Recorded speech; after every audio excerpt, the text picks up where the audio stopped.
Enjoying her single life si akusada star Andrea Torres na sa kanyang free time ay nahihilig magluto at sinishare pa ang recipe sa kanyang followers online.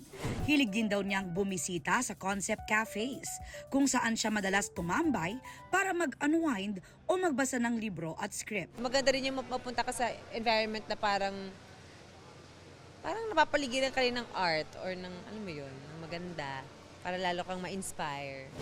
Ang akusada co-star niyang si Benjamin Alves into running. Madalas daw kasama niyang tumakbo sina Kapuso primetime king Dingdong Dantes at Kapuso host Kim Atienza.